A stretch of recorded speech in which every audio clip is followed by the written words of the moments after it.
Good morning mga kabukid. Ayan, dito naman ako sa kabilang sulok ng aming pinagpapastulan.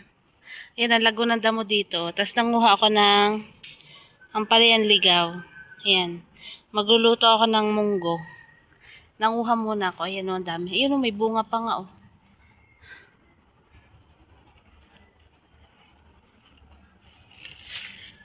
Masarap kasi ito sa sa munggo. Ayan o, tuwan-tuwa ang aking mga alaga kasi malago ang damo dito.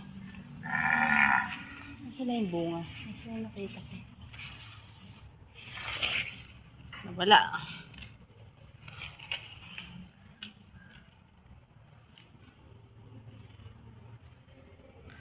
Kaya lang bangin dun sa may padulo na dun.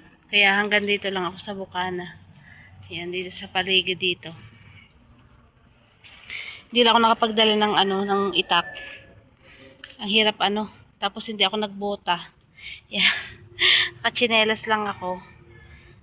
Mamayang hapon pagka magbobota ako. Kasi ang hirap pagka hindi nakabota.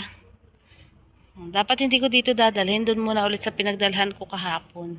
Kaso dito sila nagsipuntahan. Nanawa na yata sila doon. Dito daw naman maiba. Ayan. Nagdala ako ng lighter. Mag-ano muna ako. Ayan ang mga bunga ng may bunga siya. Nagdala ako ng lighter kasi sisilab muna ako ng konti dito.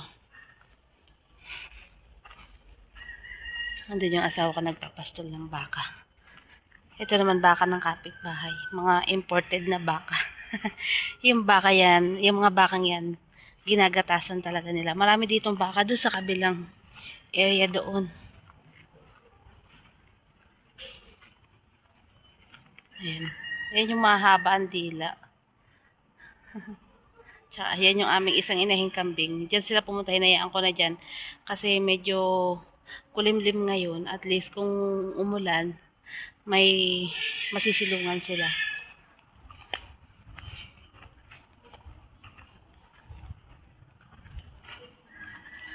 Pakain ko na rin yung aso at saka baboy.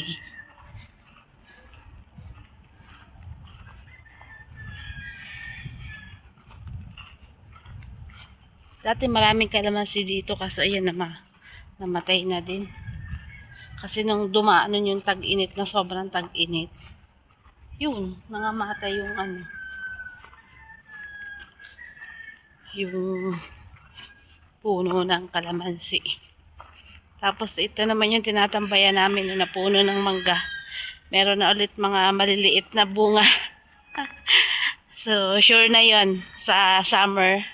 Meron na ulit kaming mauutay na makakain.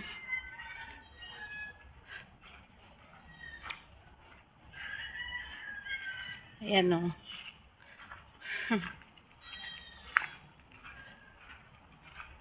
Ayan, kita nyo naman yung puno ng mangga. Merong baligo sa ilalim.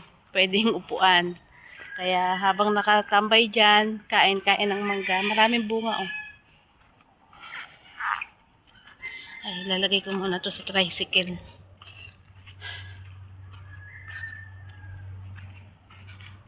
Yung puno ng, yung coral namin naging na.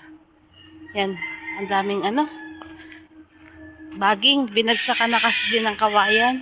Yung itaas. Hirap. Malaking gastos ng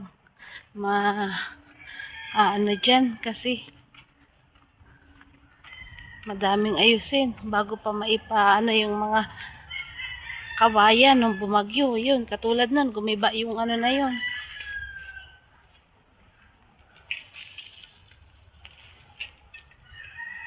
Teka nga.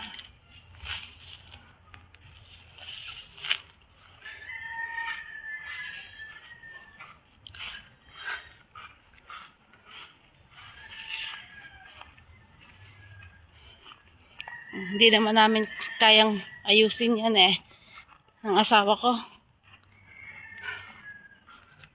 Kasi nagbuhat nga lang kahapon ng pakain niya ng baboy yun. Ilagnat na kagabi. Gawa nung naging hina kasi ang resistensya na simula nung na mild stroke siya.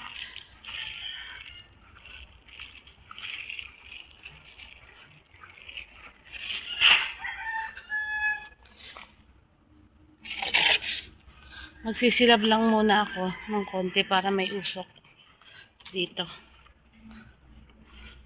Hindi ko lang alam kung masisilab nga kasi medyo kanina lang umambon kanina. Ba nalaglag yung ano dun. Yung solar light ayun. Naglag. Sisilab muna ako. Ito yung nag-iisa naming alaga.